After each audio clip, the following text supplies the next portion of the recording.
Okay, so in the last class, we attempted to examine the introductory issues in the African novel, especially to look at the historical developments of the African novel.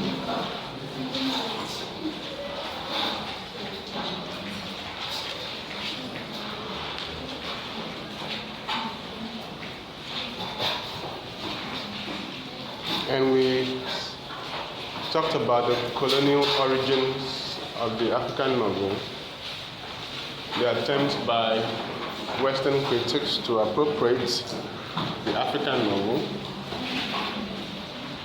as well as the counter-discourse inaugurated by our own critics to save the African novel from the appropriation attempts by the Western critics.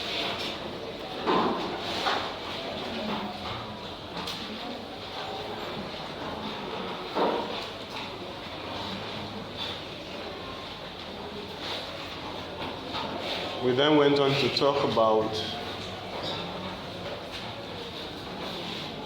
in specifics, how those arguments were made by the critics,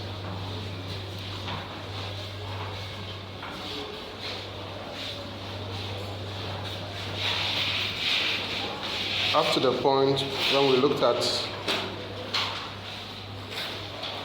the arguments for the existence of some form of writing in Africa before the coming of the colonial masters, and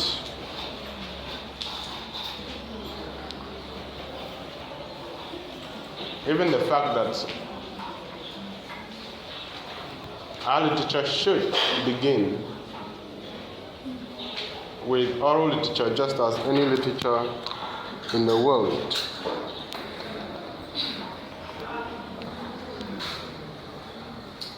Okay, so let us continue. So what has to be emphasized is that as far as the exclusive school is concerned, those pre-literate writings should not be part of African literary history. Rather, our literary history should begin with orature. Our literary history should begin with orature. By orature, we mean oral literature. Just like any literature in the world. So that is the argument. This argument is more appropriate because even when you look at modern Nigerian novel, when we say the modern Nigerian novel, we mean the written novel. Whenever we say modern literature, we mean the literature that is written down. Okay? The substance of the modern Nigerian novel, the substance of the modern African novel is oral tradition. That's the point that we made the last time we met. And you must remember that our storytelling tradition, our chants, our songs, okay, our fairy tales, our myths, our legends are what form the basic material, the core material of the modern African novel. If you doubt, go and read novels like Things Fall Apart, Arrow of God, and read novels like 2000 Seasons. Okay, all these novels are motivated by our oral tradition. Okay, our legends, our fairy tales. And because the basic raw materials for these novels are from our oral tradition, the white men cannot claim the literature for themselves. It is our literature. Okay? And then, for the language question, how it was resolved was in what Achebe said. There's nothing wrong with any writer wanting to write in his native or her native language. There's nothing wrong with that. In fact, it's good. All right, before the novel is translated into English, just like Gugu wa Thiong'o has been doing. But the person who really brought a creative solution to the problem, and which I believe we should subscribe to, is Chinua Achebe. Okay? He was the one who brought a creative solution to the language problem. So, Achebe, in a 1975 publication,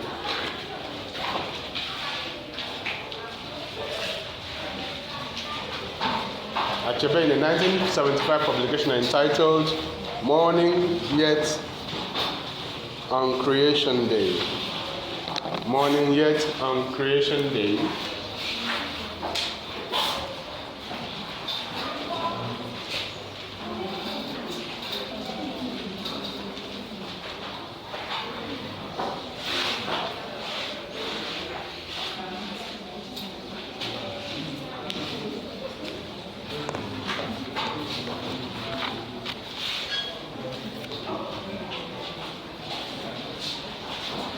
Said that it is inevitable for him to use the English language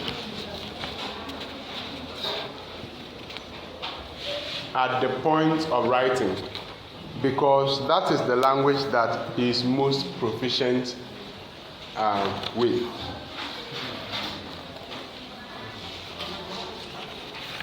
That the African writer has no other option than to resort to the English language at the point of writing, because that is the language that he is comfortable with, in the sense that the language was imposed on him by the colonial masters.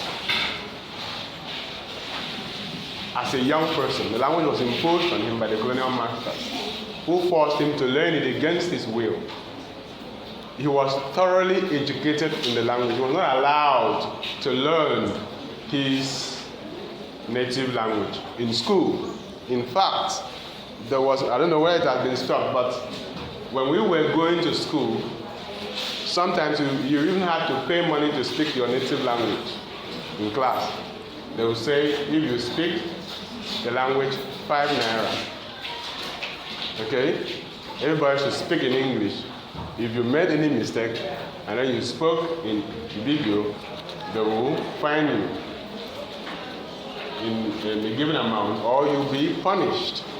They usually have a list that says names of those who spoke vernacular today. The class rep will write down the names of those who spoke vernacular, alongside those who made noise. Okay? So you could see that we were forced to speak English.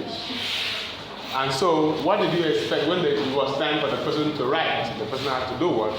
Use the same language that he was forced to speak, and which he is better and more proficient in. He has to write in that language. But that is not the problem. The issue here is that Achebe is saying that he has been able to modify that language. He has been able to alter that language to suit his cultural sensibilities, so that that language is no longer English, at least not the type of English, not the same English that the colonial masters brought from England, that he has changed the language to bear the sensibilities of his cultural environment.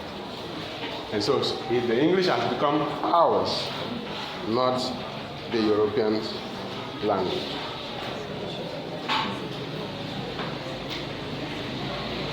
Okay?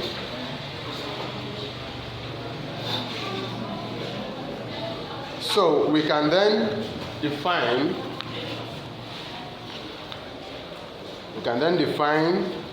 the African novel.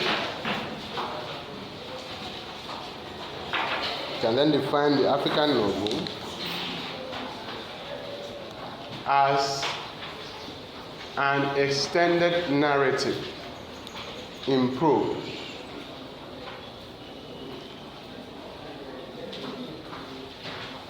As an extended narrative in prose that creatively or imaginatively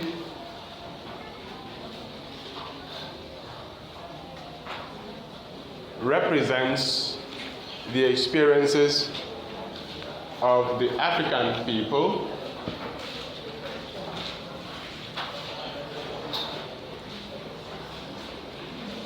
whether written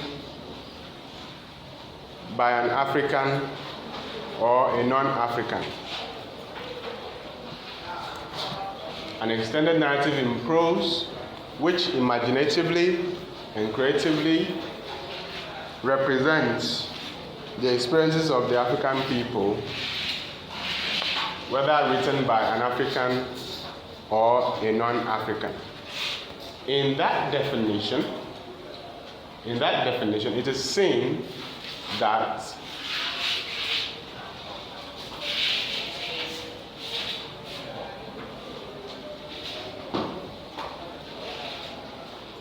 the authorship of the Nigerian novel does not matter.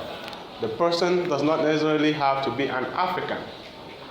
Since that the authorship of the Nigerian novel, of the African novel, does not matter.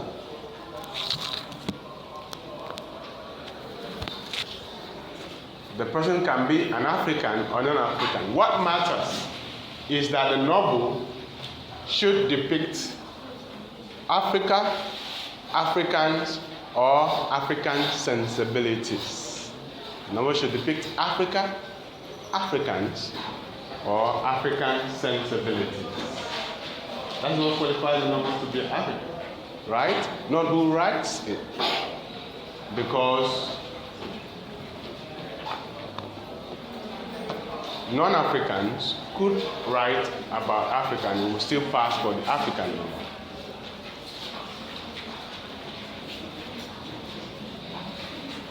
The most important thing is that the novel has to express African sensibilities.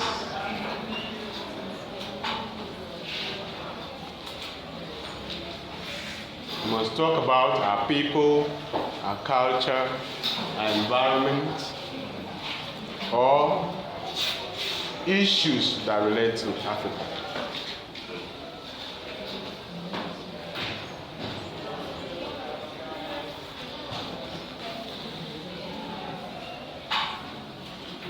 So, C.A. Ibitoye, 1994.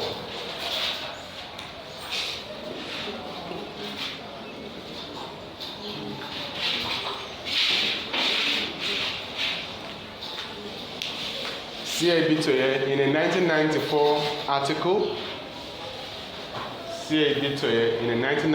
article entitled Stages in the Development of African Literature. Stages in the Development of African Literature.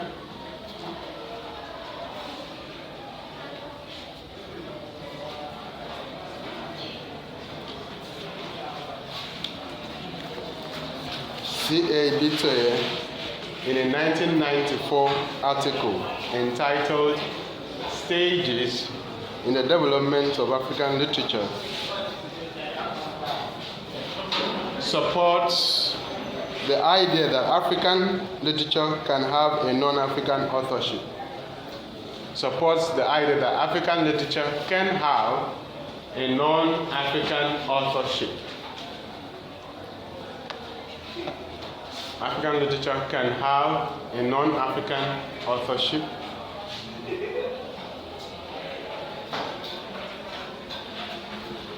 as long as it depicts African sensibilities.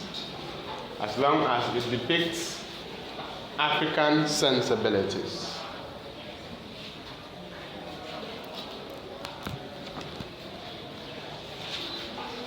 As long as it depicts African sensibilities.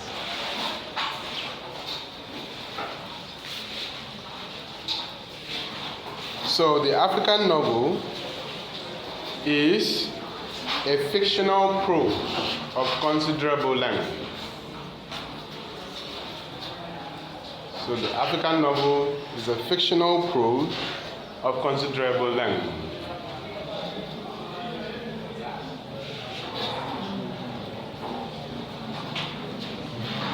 The African novel is a fictional prose of considerable length, either written by an African or a non-African. Either written by an African or a non-African. But which is about Africa. But which is about Africa. But which is about Africa and depicts African sensibilities.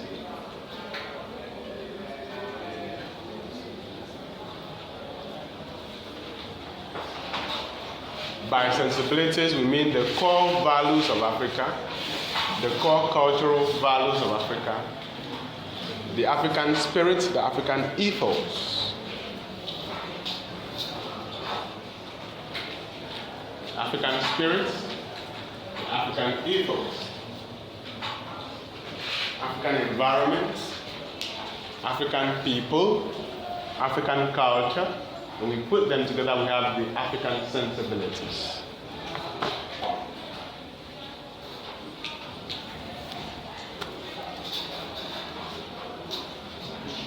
It should also be noted that the African novel can be written in English or any of the colonial tongues. African novel can be written in English or any of the colonial tongues.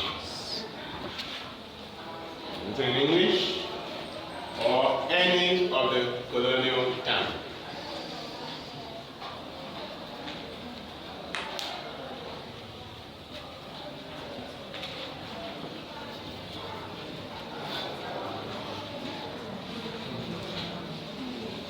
By any of the colonial tongues, we mean any of the colonial languages. Say French, say Portuguese, say German, say Spanish, and so on and so forth.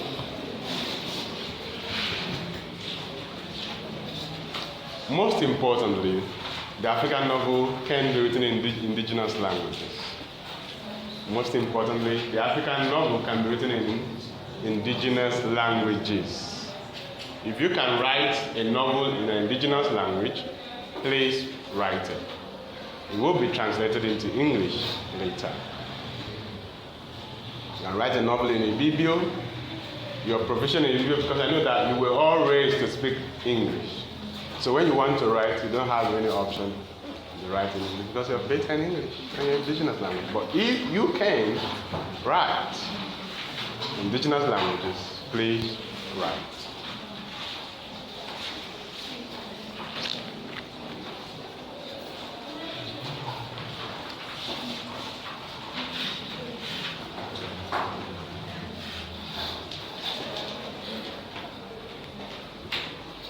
Apart from that, the African novel can be written in English, but not the type of English spoken in Britain, spoken in England, spoken in London. It is a language that has been transformed and made to shoulder the burden of our cultural experiences. It's the kind of language, the kind of English that understands our environment, that depicts the sensibilities of our environment, of our cultural environment.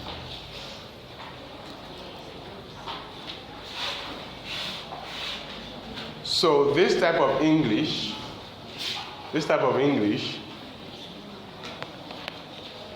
the contemporary English used in the writing of the African novel, that's what I'm talking about, is marked by appropriation and abrogation.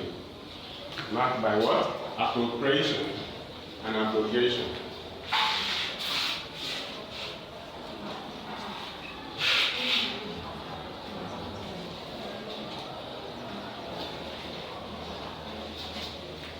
Marked by appropriation and abrogation.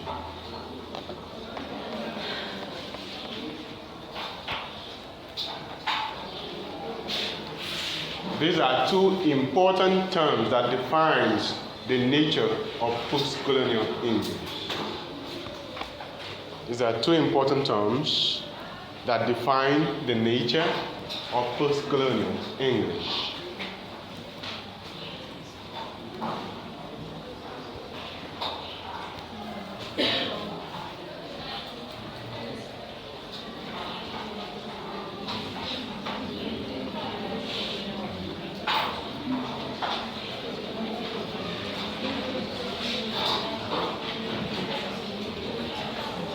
Appropriation and abrogation are terms that define the nature of post-colonial English, which is the type of English used in contemporary African novel.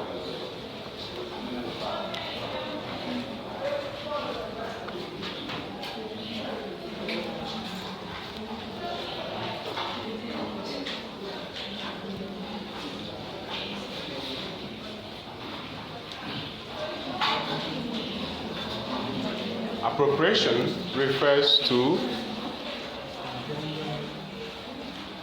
the act of altering or changing the hegemonic language, changing a hegemonic language, hegemonic language. A deliberate change or alteration in the features of a hegemonic language in order to make it suitable for a particular purpose or for a particular communication purpose. That's appropriation. Deliberate alteration or change in the colonizer's language in order to make it suitable for one's communicative purposes. That's appropriation. You own the language, you make it work for you. That's appropriation. A deliberate alteration or change made to the hegemonic language. The hegemonic language, the colonizer's language, right? It could be German, it could be English, to make it suitable for your own use, for your own communicative events or purpose.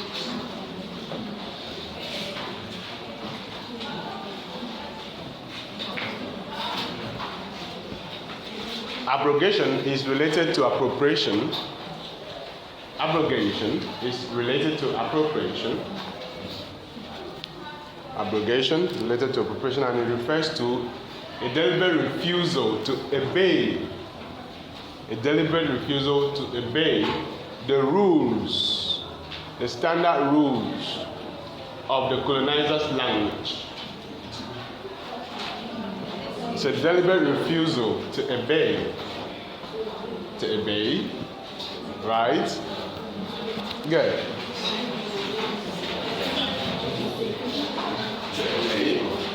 The standard rules of the colonizer's language. You know the rules, but you deliberately refuse to subscribe to the rule. It is a mark of protest. Alright? It's a mark of protest. Abrogation and appropriation is a mark of protest. Okay? Appropriation wants to make it suitable for one's use, for one's environment. Abrogation simply says, I do not care to use the standard rules of the colonizer's language. I don't have the time. Okay?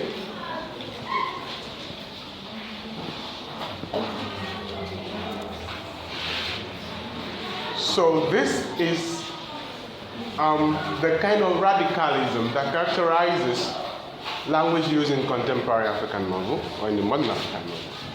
Okay? We do not seek to please the colonizer by sticking to the rules of that language.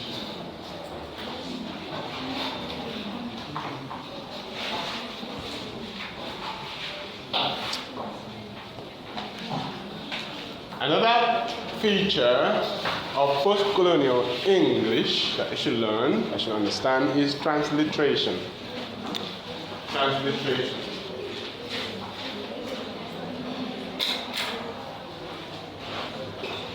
Transliteration.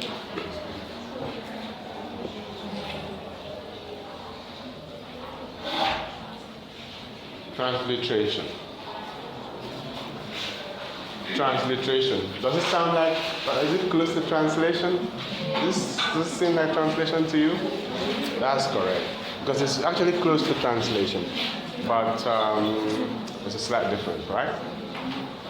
So transliteration refers to a direct transfer of diction, syntax, images, symbols, and meaning from one language to another. Transliteration refers to a direct transfer of diction as choice of words, word choice, use of words, syntax, the rules of sentences, images, symbols, and meaning from one language to another. Okay? So it is transliteration. All these are creativity in the use of language. Though because of linguistic purity, those who believe in linguistic purity, you might be penalized. You might say that you don't know how to speak the English language. But in the sphere of literature, it is what?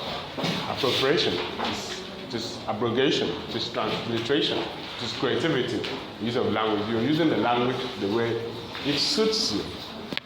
Alright? You're defying the standard rules of the language. For instance, someone says, I'm coming, and the person is going. I'm coming, the person is going.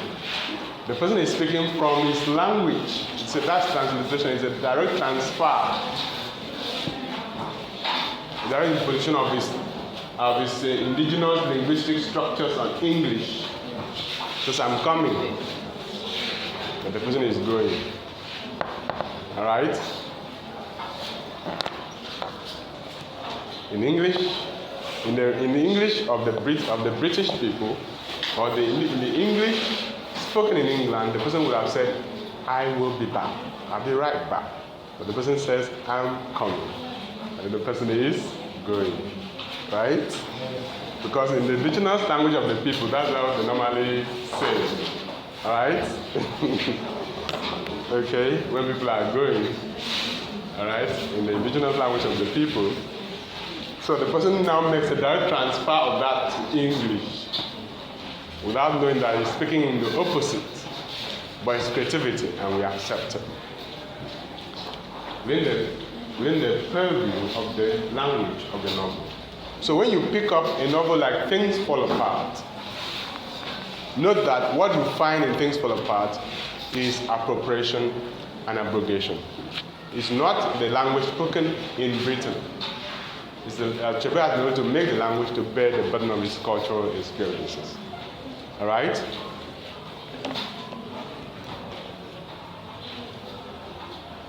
So you are likely to come across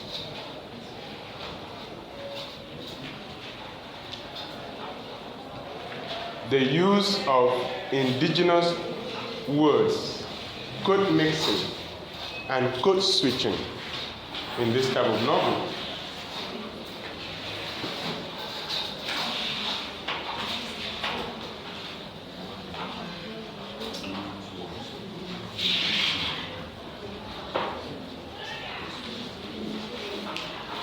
To come across code mixing and code switching in post-colonial novel, in the modern African novel. Somebody is speaking in English and then switches to Ibibio. Or somebody mixes Ibibio words and English words at the same time. That is the language that we are talking about. And if you read even novels from Chimamanda Adichie, you come across this kind of features, these features in the language. These features indigenize the language. They indigenize the language. So as you begin to read the African novel, because you're supposed to start reading the novels straight away, you need to read 8 novels for exams. You need to read 8 novels for exams, and the rest for life, right? For your education. Okay, so basically you read 8 for exams, and then you read the others for the betterment of your educational life. Okay, good. So you should have started reading, and if you've started reading, then you should have come across some of these things that I'm talking about. And if you are to analyze, if we had a group work, you would have had an opportunity to sit down and analyze this language, because what you do on your own lasts long, but of course you do not want to do anywhere, and it is fine. So, code mixing and code switching features in the African novel, as well as glossing.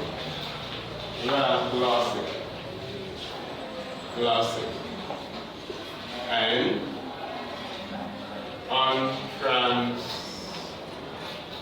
untranslatable language. Whereas glossing and untranslatable language.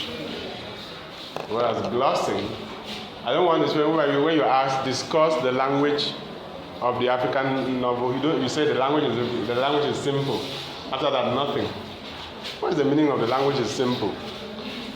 The language is not difficult. It's simple for everybody to understand. And you say you've discussed the language. Oh my God. So when we ask you to discuss the language and style of the African novel, you need to use, the technical terms. Okay? You show that we have glossing in the African novel. You have untranslatable language. You have abrogation and appropriation. You have transliteration. You have code mixing. You have code switching. All right? You have the use of proverbs. That's how you discuss the language. You have the use of proverbs. You should not be wanting when you are asked to discuss the language of the Africans. Okay? You have the use of proverbs. Okay?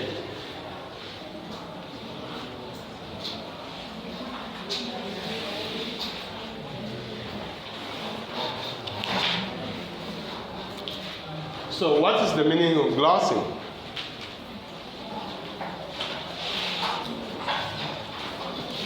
What's the meaning of glossing? There are so many, depending on what you find. You can have even idioms.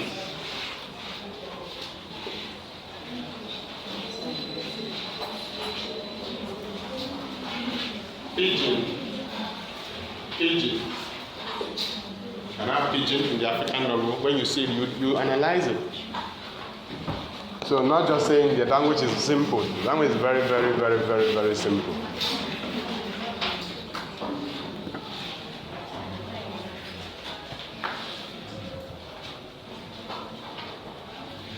glossing. Glossing occurs when the indigenous language is creatively translated in the novel, in the work of art. Glossing takes place. Glossing is said to take place when the indigenous word or expression is creatively translated in the novel. Glossing occurs when the indigenous word or expression is creatively or imaginatively translated in the novel.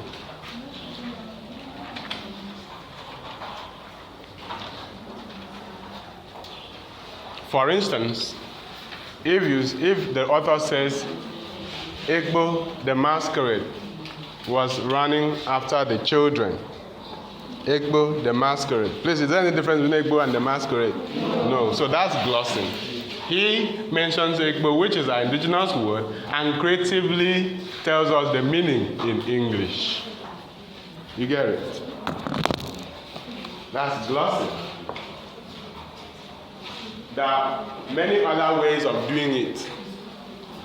Okay? The person uses, so that the meaning is not lost on the reader, the person uses an indigenous word and then finds a creative and imaginative way to translate it, to define it, still in the work. All right? That's what we call glossing.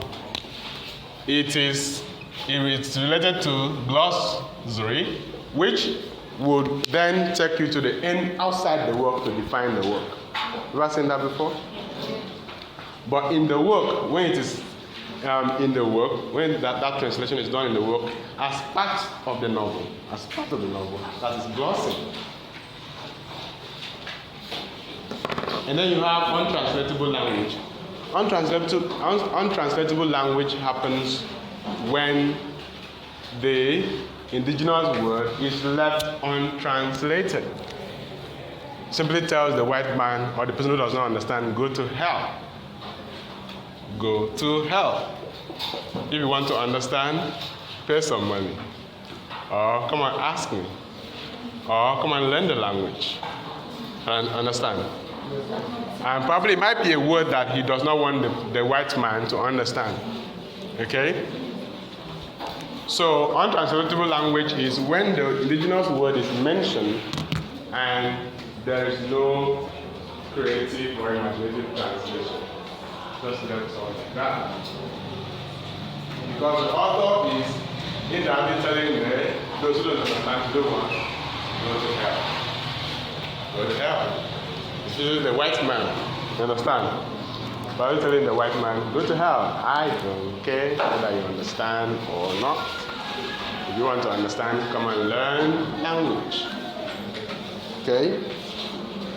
So that's the idea of untranslatable language.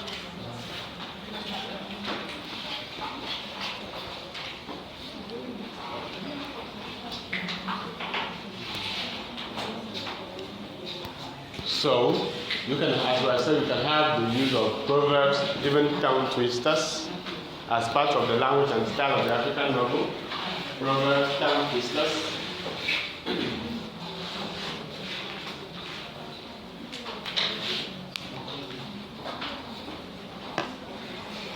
Use of pidgin.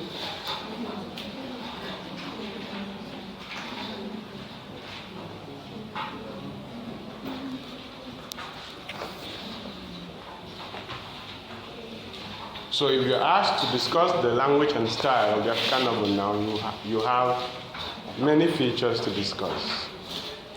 And not just that, it is written in simple English.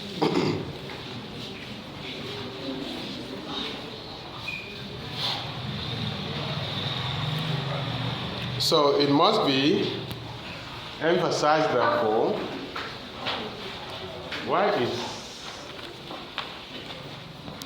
it must be emphasized, therefore, that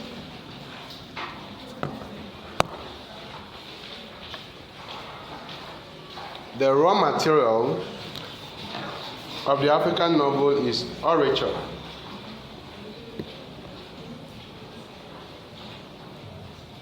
The raw material of the African novel is orature.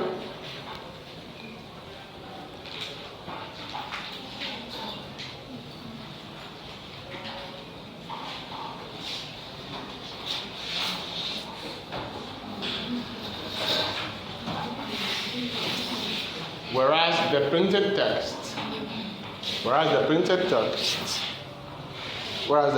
text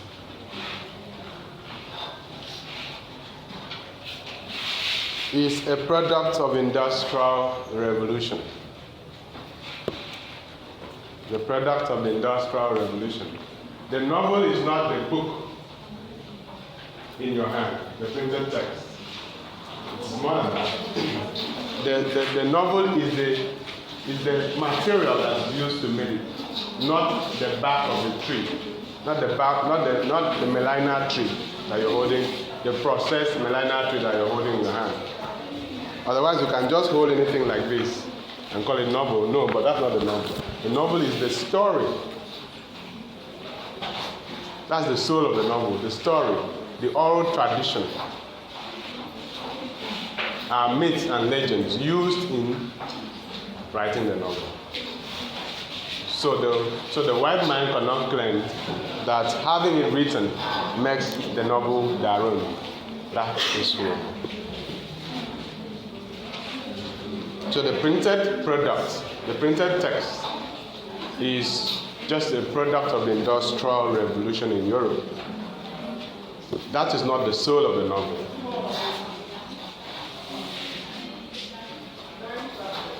So Africa has an enduring tradition of storytelling. Africa has an enduring tradition of storytelling. Africa has an enduring tradition of storytelling.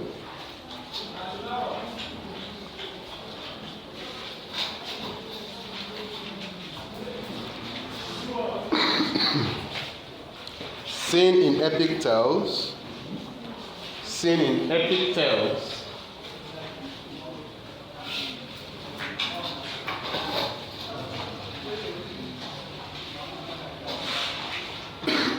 excuse me, myths, folk tales, legends, fables.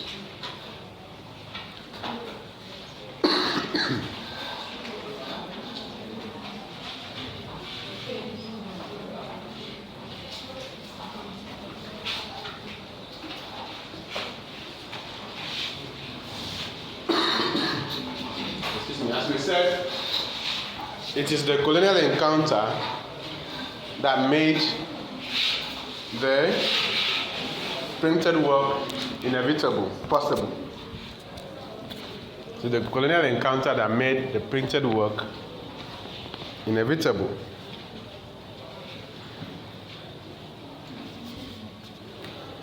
The first novels about Africa were written by the colonial masters.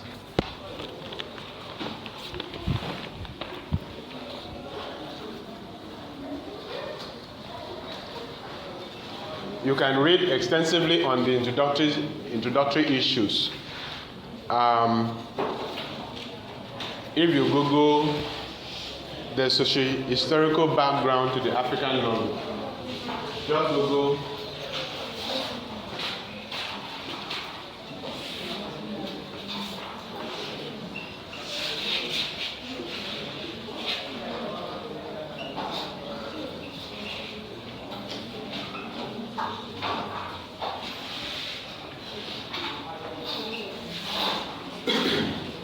or just Google background to the African novel.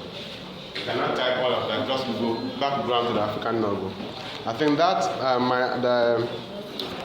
that piece that I wrote will come out, and then you can read it. Click on it and read.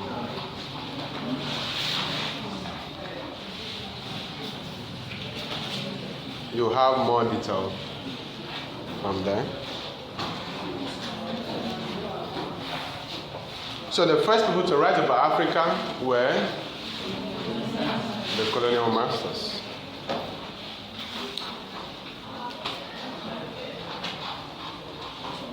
Some of them are Joyce Carey. Joyce Carey.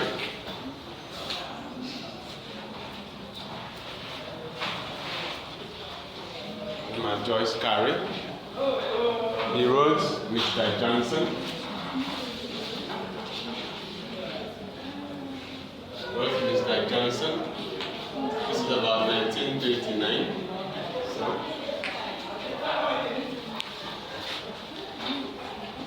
Then you have Joseph Conrad.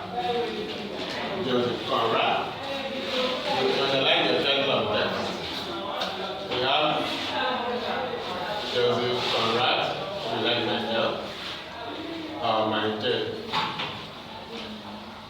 We have Joseph Conrad. He wrote Heart of Darkness. Heart of Darkness. Heart of Darkness. Heart of Darkness, 1899. Heart of Darkness, 1899.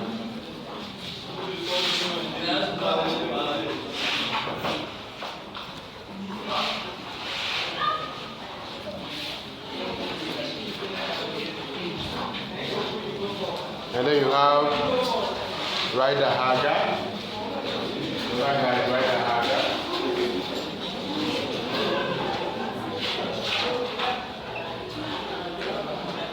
Wrote King Solomon's Mines.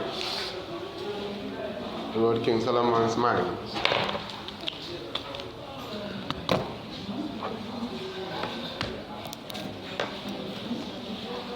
Wrote King Solomon's Mines.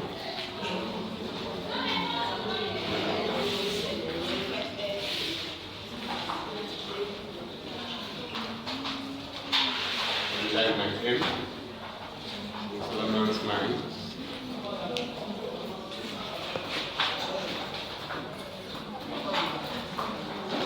Okay, so what was noted in most of these novels was the negative depiction or portrayal of Africans.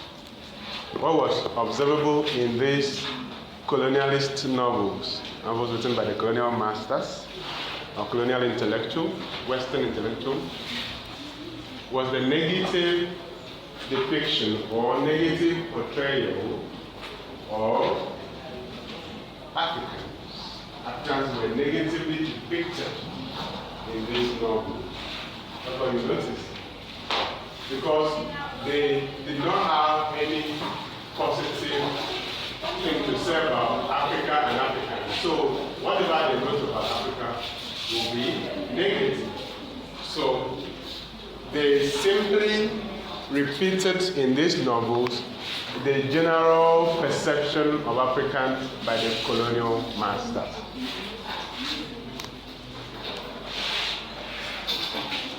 In Mr. Johnson, in Heart of Darkness, we note the negative depiction of Africans by Carey and Conrad, respectively.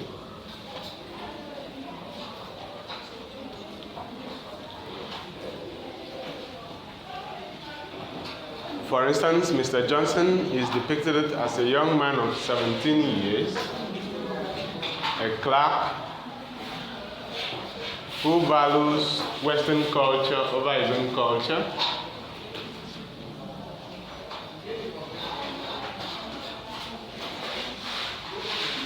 He is irresponsible, dishonest,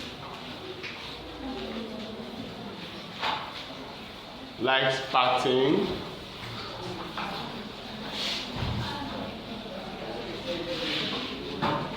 overspends,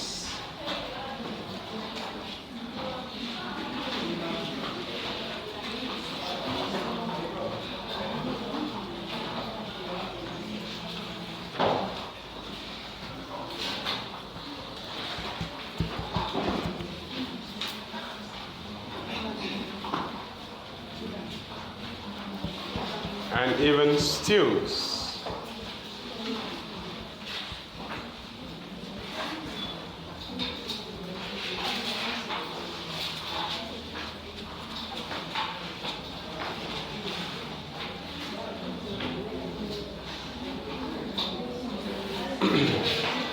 When he marries Bamu, he wants to turn her into a civilized wife, a lady.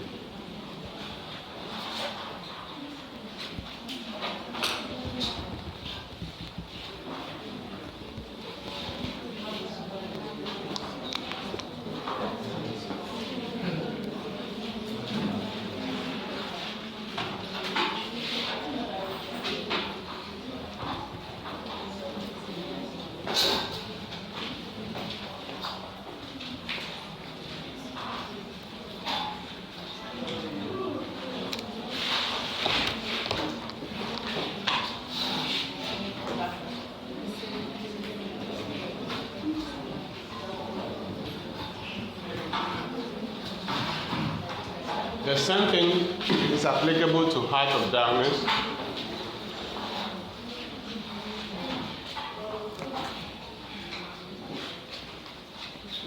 In his critique of the Heart of Darkness, Achebe has noted the racist depiction of Africans in the novel. He has noted the racist depiction of Africans in Heart of Darkness.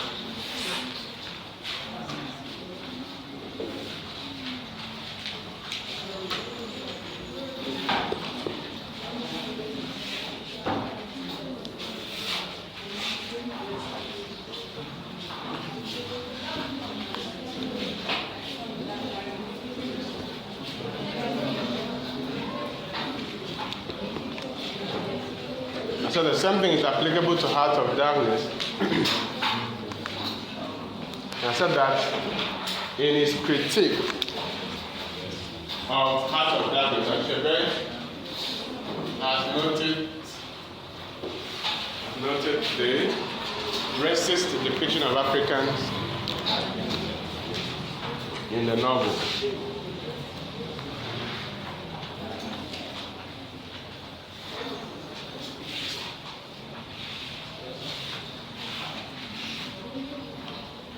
Africans are depicted as brutes.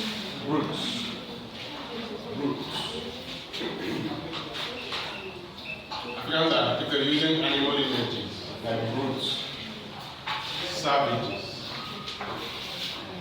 uncivilized.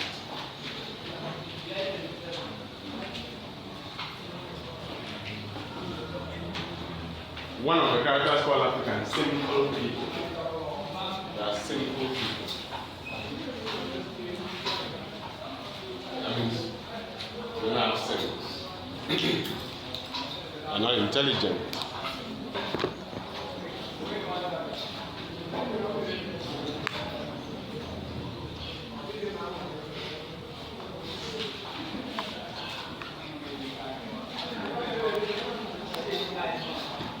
It should be noted that it was based on the negative portrayal of Africans in colonialist novels that prompted Africans to write their own novels. It should be noted that it was owing to the negative portrayal of Africans in colonialist novels that prompted African writers to write their own novels as a counter-discourse. Prompted Africans to write their own novels as what? As a counter-discourse. It was because of the negative portrayal of Africans in colonialist novels which prompted African writers to react by writing their own novels to form a counter-discourse to the colonialist depiction of Africans.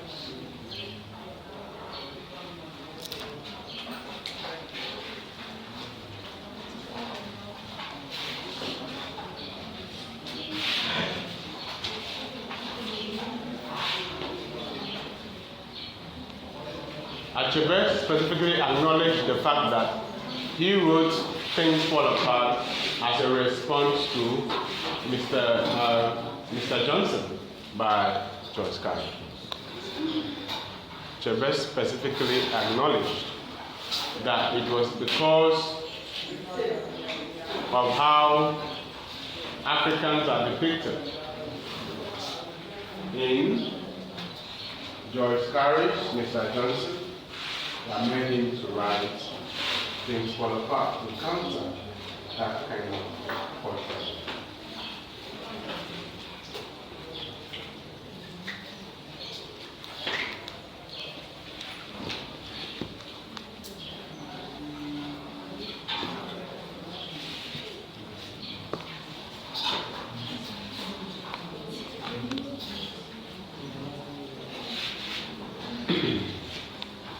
So, if that is true, then you can try to compare the depiction of Mr. Johnson and Okonkwo. All right? In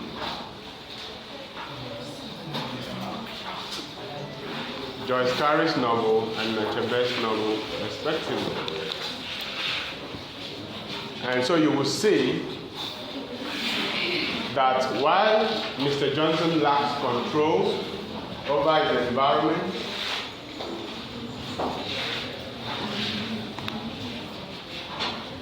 his occupation is incompetent, lacks control over his cultural environment, Okonkwo is different, because he seems to have control over his environment and fate. He chooses to toe a different path compared to the one his father led. He works hard compared to Mr. Johnson, who is very lazy, because lazy. Okay? Okonkwo is good at what he does, but Mr. Johnson is depicted as incompetent. Could not write. Even the letter that he loves to write most as a clerk, he fails to write it well on one occasion, depicted in the novel, and has to throw the paper away.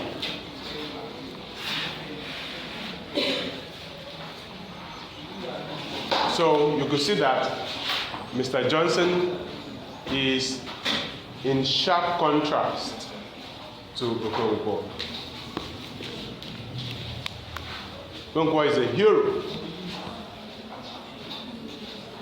a brave man, well respected in the clan, compared to Mr. Johnson, who led a low-fast life.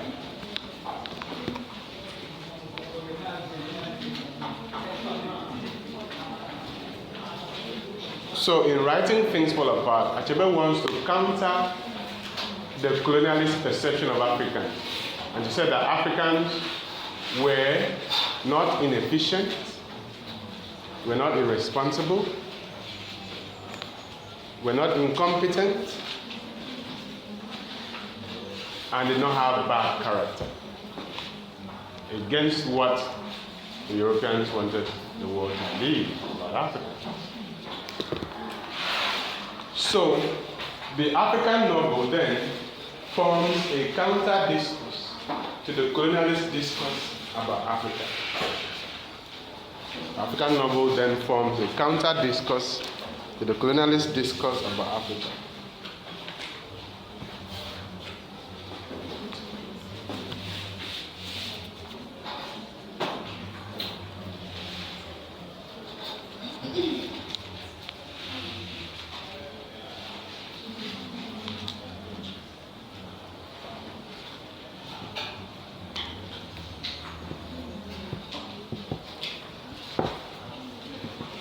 Because it aimed to refute all the wrong things that were said about Africans. You know that everything in life is about representation. Everything in life is about representation. How one is represented to others, how one is portrayed to others. And that is what art is all about. Art is about representation.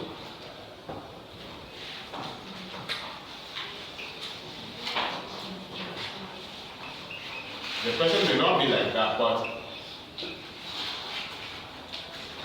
if the person is represented that way, representation is representation, presenting again that which already exists. That's what art is all about.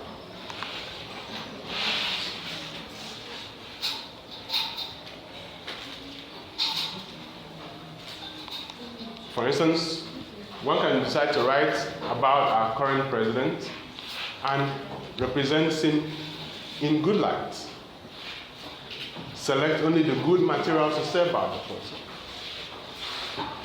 Which is why, as students of literature, you must examine things very well, because art is about representation. It might not be all the sides that have been considered in a particular discourse.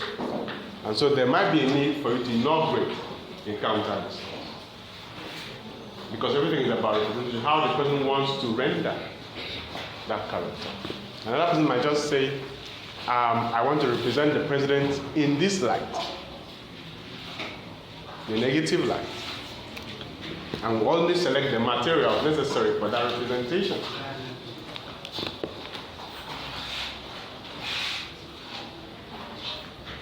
That's what you need to know about literature. Literature is about representation of reality, of persons, of events.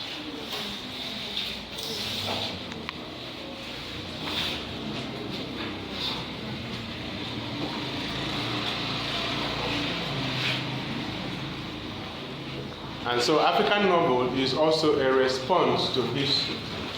The African novel is constantly a response to history. African novel is a response to history. And what type of history is it responding to? The colonial history of colonialism. Okay?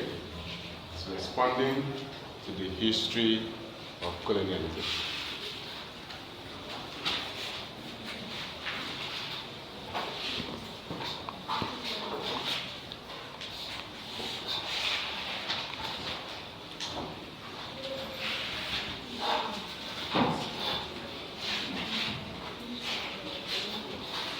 This means that the study of the African novel cannot be divorced from history.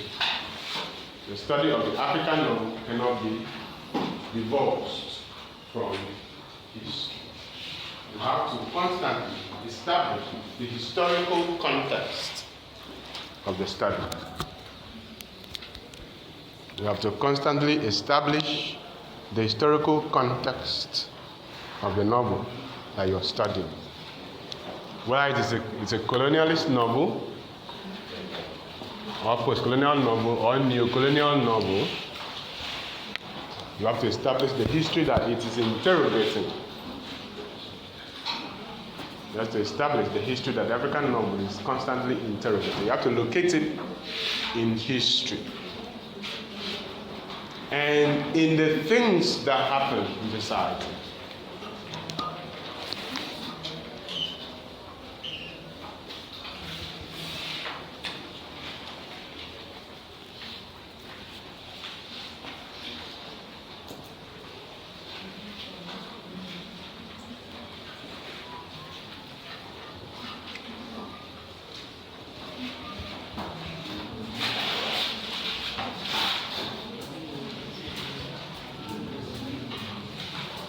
It should be noted that it is not only the West that had colonial encounter with Africa. It's not only the West that had colonial encounter with Africa. It's not only the West that had colonial encounter with Africa. In fact, before Western colonialism, we had the Arab colonialism. Before Western colonialism, we had the Arab colonialism. The Arab colonialism.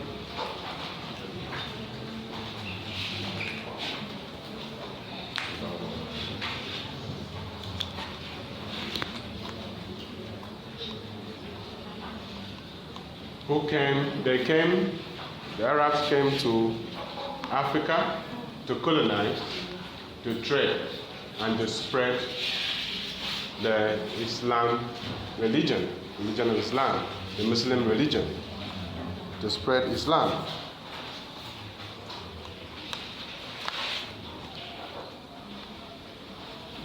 Just as the Westerners came to trade in slavery, in goods, other goods, and also to spread the gospel. So that's why you see some parts of Africa now are predominantly Muslim, and some parts are predominantly Christian. That means we also had novels written in the Arabic language.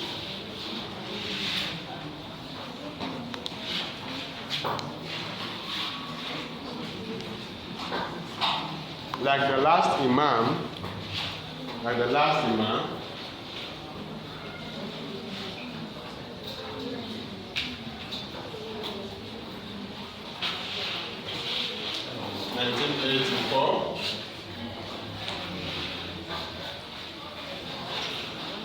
and Season of Migration to the North.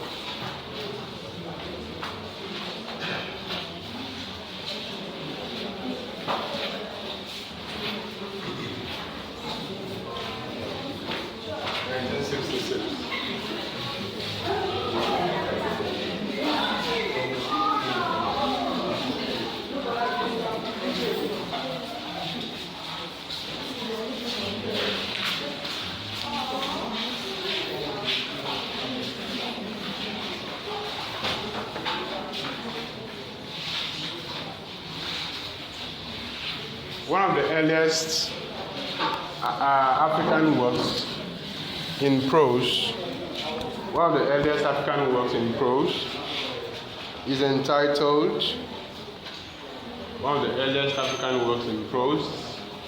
is entitled, The Interesting Narrative of the Life and Adventure of Olaudah Equiano. The Interesting Narrative of the Life and Adventure of Olaudah Equiano.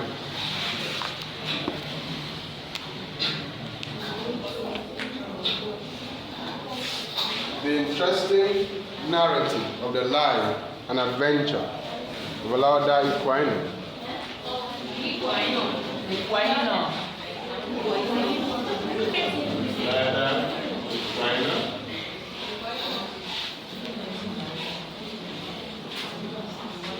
Or Gustavus Vassa, the African. Or Gustavus Vassa, the African. Or Gustavus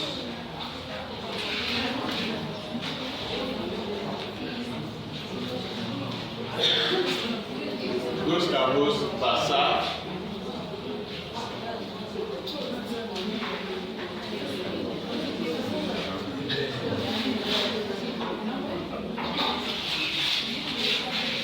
one of the earliest written works,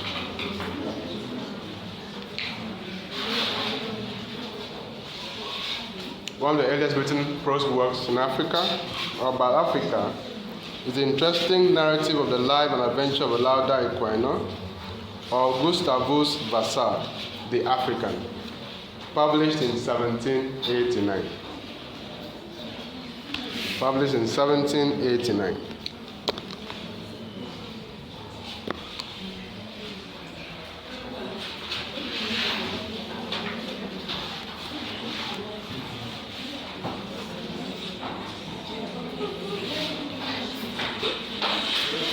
The work interrogates the history of slavery in Africa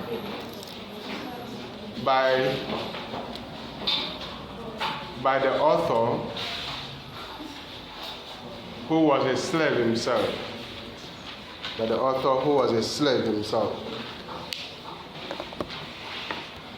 So it's still a response to history. The work is still a response to history.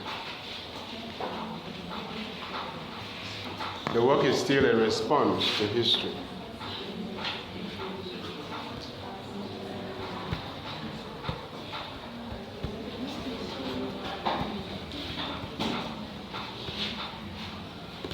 The work talks about the experience of slavery.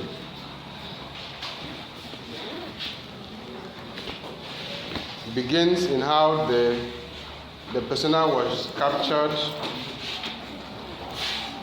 by slave traders in his hometown and how he was taken abroad, his experiences there, and his freedom. In fact, the work itself is a protest against slavery. The work itself is a protest against slavery.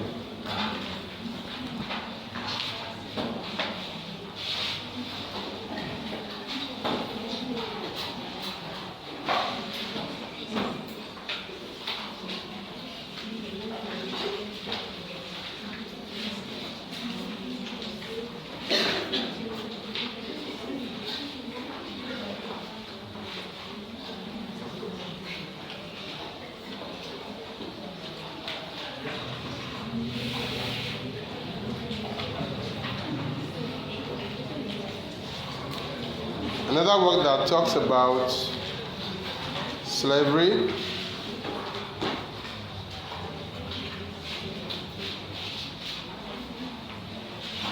is by Evaristo de Almeida. It's by Evaristo de Almeida. Evaristo.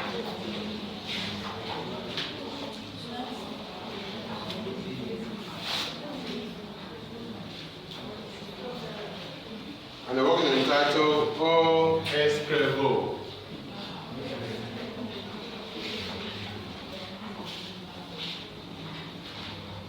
O Escrevo. Interpreted as The Slave, published in 1856.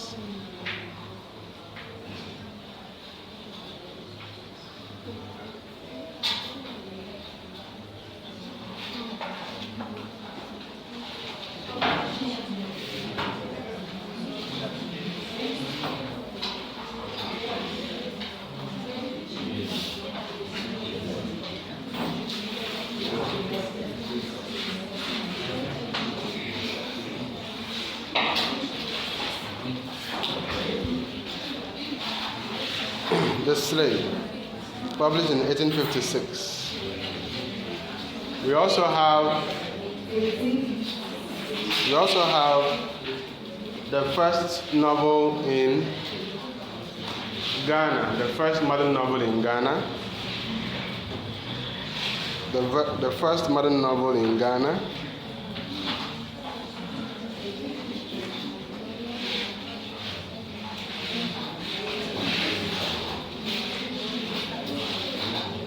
By R.E. Oben.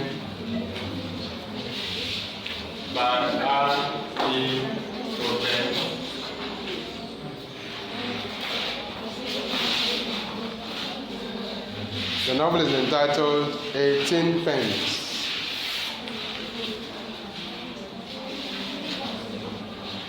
18 Pence. It was published in 1941. The novel is entitled 18 Pence. It was published in 1941.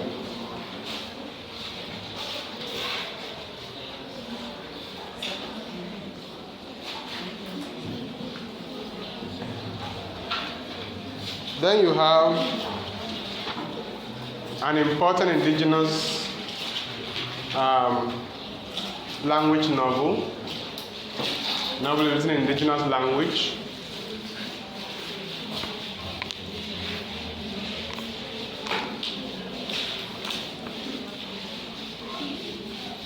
Novel is written in indigenous language. which draws from the Yoruba tradition. Draws from the Yoruba tradition.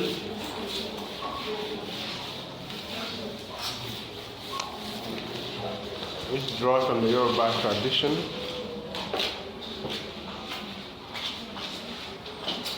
The novel is entitled Forest of a Thousand Demons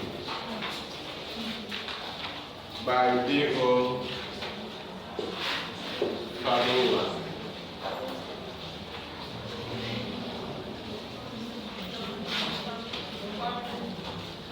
Forest of a Thousand Demons.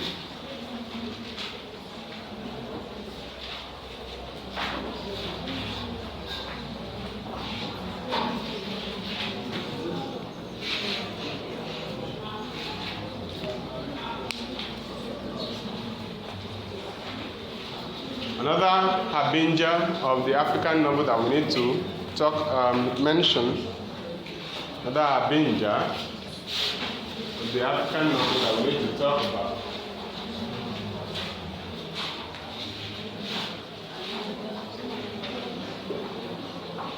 harbinger is Ethiopia Unbound.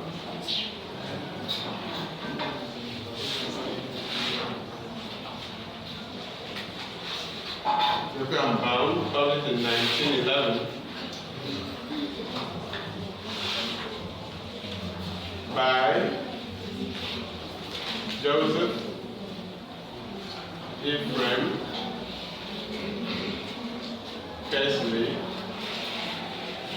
Hayford. Ethiopia Unbound, Studies in Race Emancipation is the full title of the work. Ethiopia Unbound, Studies in Race Emancipation, or simply Ethiopia Unbound, published in 1911.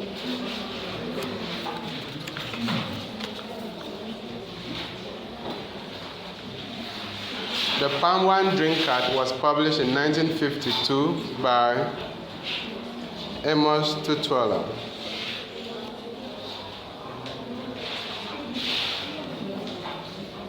Palm Wine Drinkard was published in 1952 by Amos Tutuola.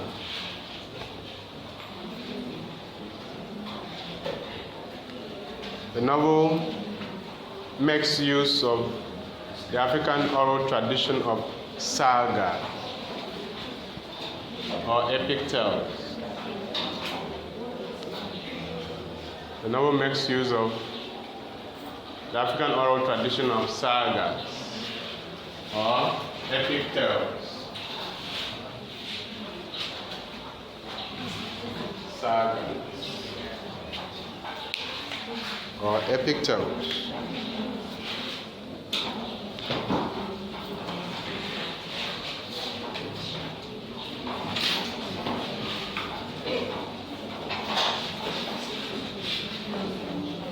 To narrate the experience of a character who loves drinking palm wine so much that when his star dies, he had to find a way to go to Death's Town to bring him back. And the novel interrogates all the adventures the person has to go through in that journey, and how he returned home. And then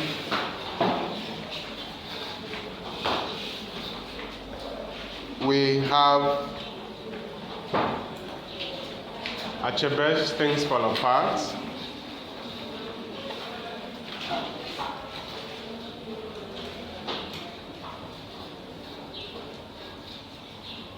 Achebe's Things Fall Apart, published in 1958.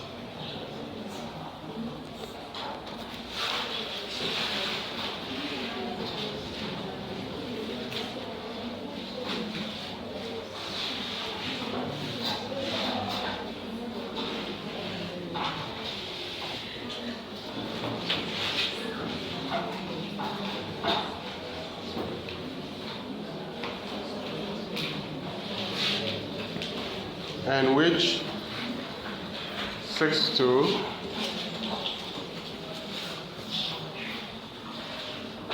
represent in two parts,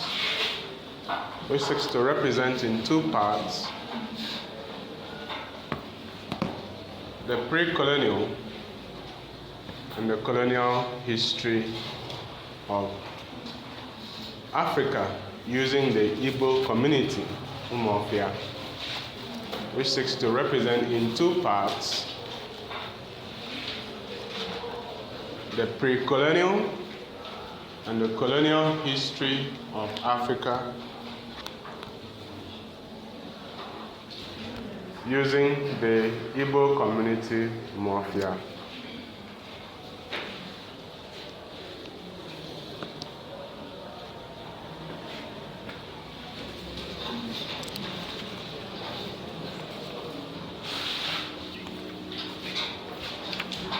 In the novel, Achebe wants to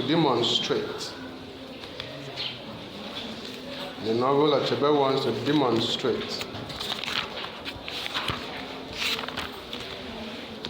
That contrary to the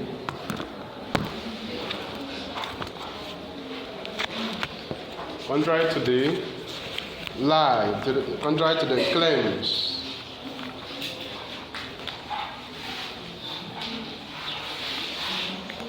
by the colonial masters that Africa was without culture or civilization until the arrival of the colonial masters.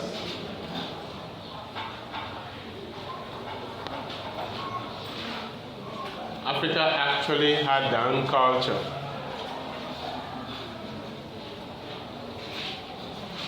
And that the people of Africa lived in a highly organized society before the coming of the colonial masters. Africa actually had their own culture. Africa actually had its own culture, and that the Africans lived in a highly organized society before the arrival of the colonial masters to Africa. So that's why in the first part of the novel you don't see any white man. You only see Igbo community living peacefully. I mean, they will have wars, but they were living in an organized setting without any foreign interference. That's pre-colonial Africa. You could see the beauty of the culture. To see how organized the society was before the disruption in the second part of the novel, the arrival of the white man.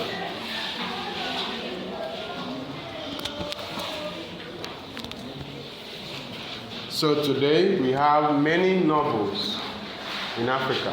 Countless African novels have been written. And the African novels have now been recognized worldwide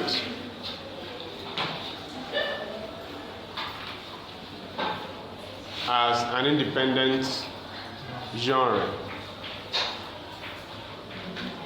And so, having dealt with these background issues, we can then proceed to talk about the African novel, to have a discussion on the African novel as an authentic prose genre in the fictional mood,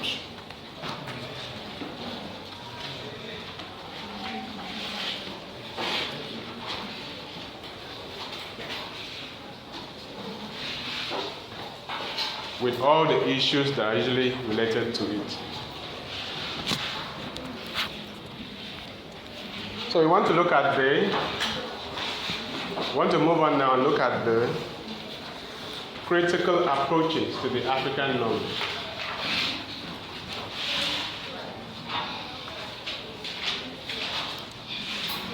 Critical approaches to the African novel. There are many approaches to the African novel, but we are only going to study the major one, about 3 or 4. Number 1, we are going to study the historical approach. The historical approach to the African novel. Then we are going to study the formal structuralist approach to the African novel.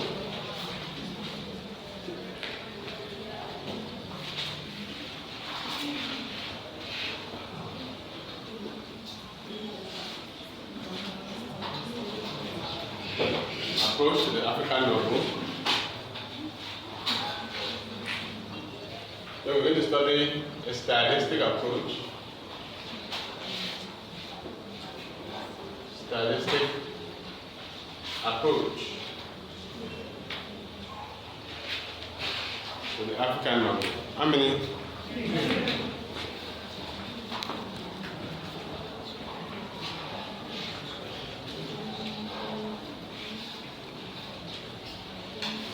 Okay, so I think the 3 will be okay.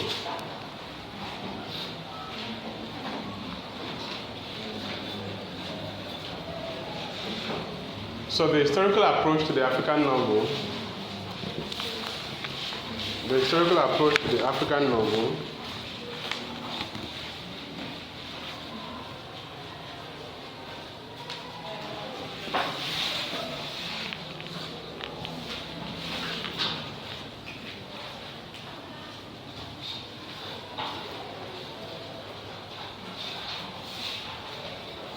studies the African novel from the point of view of history. From the point of view of history,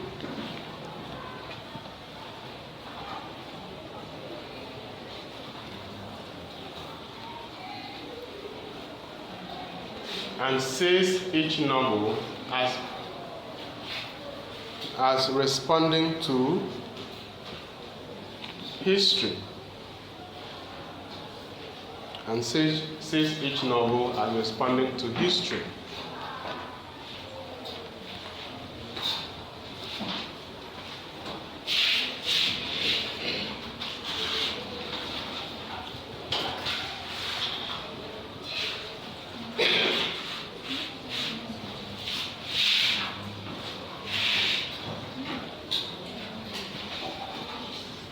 Each novel also is located in a particular historical period.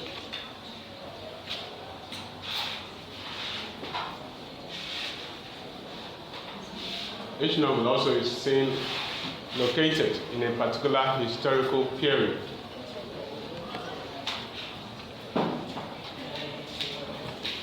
In studying the novel from the perspective of history, we need to acknowledge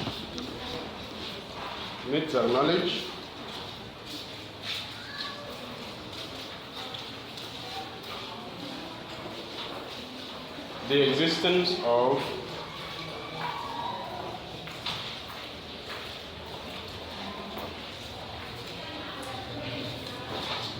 historical eras or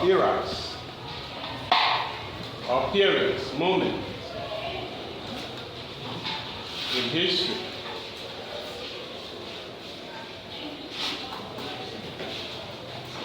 the novel usually begins with the pre-colonial period. The novel usually begins with the pre-colonial period.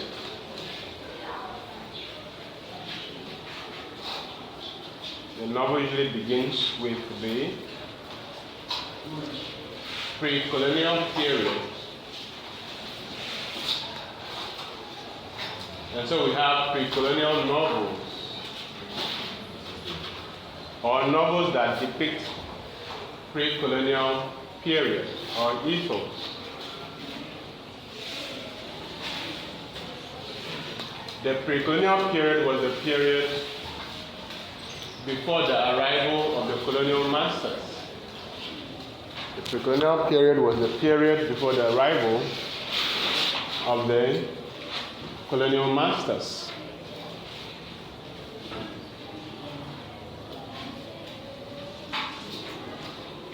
This novel aims to show that Africans had their culture and civilization and lived in an organized society before the coming of the colonial masters.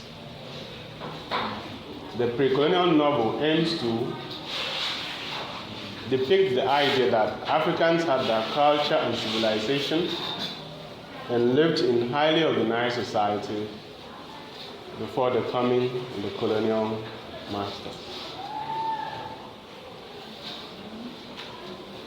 Then you have the colonial period.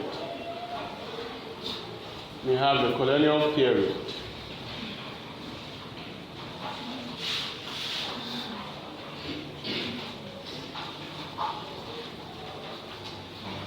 The colonial period is when the colonial masters arrived in Africa.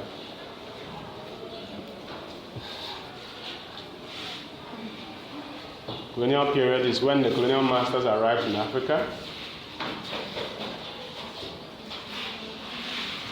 And the novels located in this period, are usually studied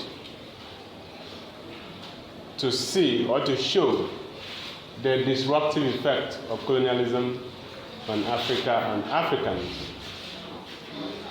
The novels located in this period are usually studied to show or depict the disruptive effect of colonialism on Africa and Africans.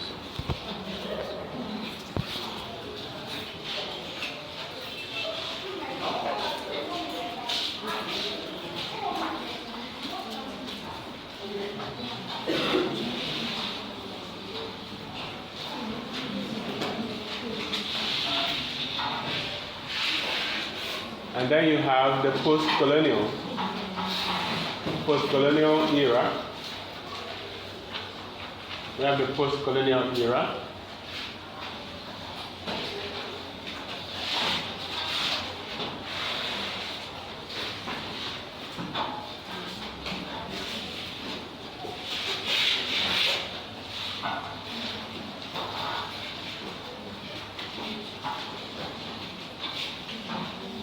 The post-colonial era follows the physical departure of the colonial masters from Africa after the nationalist struggle for independence. The post-colonial period follows the physical departure of the colonial masters from Africa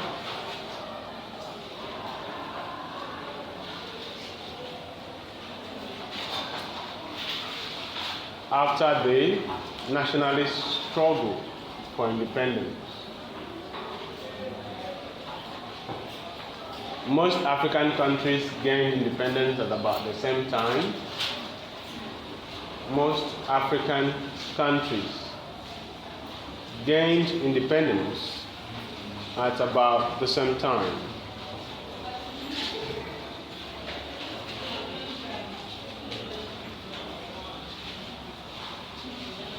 And that is from the 1950s to the 1960s.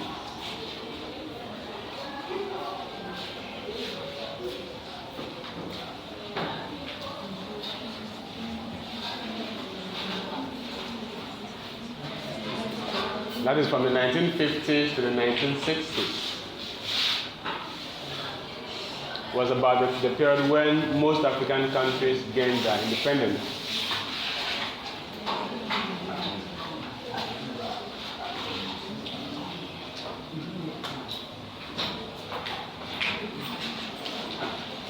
So the post-colonial novel examines life in Africa after the physical departure of the colonial masters. Post-colonial novel examines life in Africa after the physical departure of the colonial masters.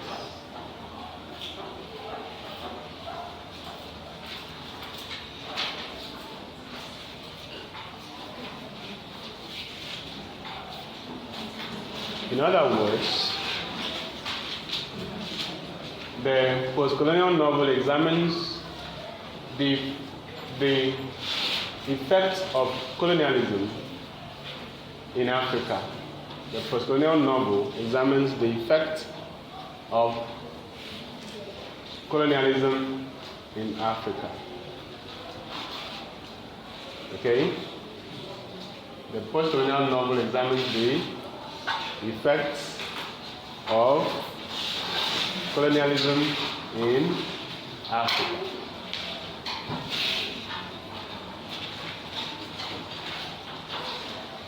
This is because despite the physical departure of the colonial masters, they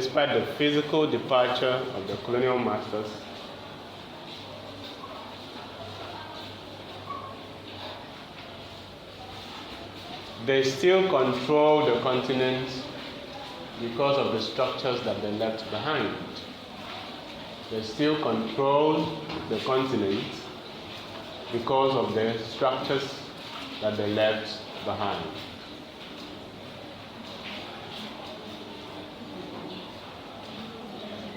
Because of the structures they left behind.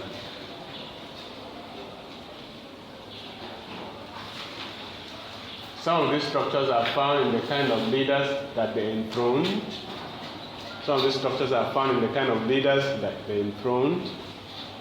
The system of government that they left behind, the type of education that they left behind, the type of education system that they left behind, the type of leadership that they left behind,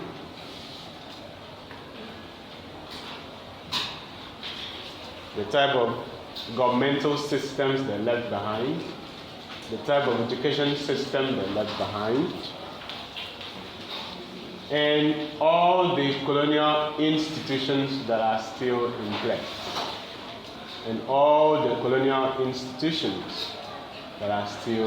in place. Whether they are legal institutions, the civil service,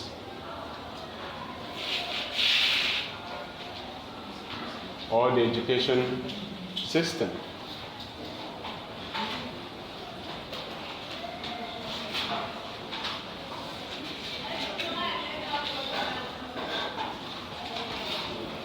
Even the economic system that they left behind still works for them, still works to their advantage.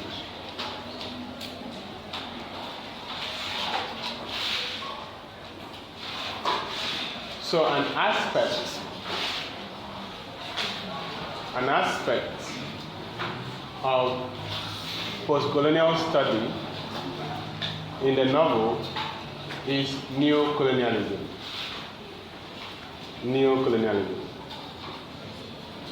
All right, so we are going to stop there. Because you take like 5 to 10 minutes break and then we will start the next course. See you guys.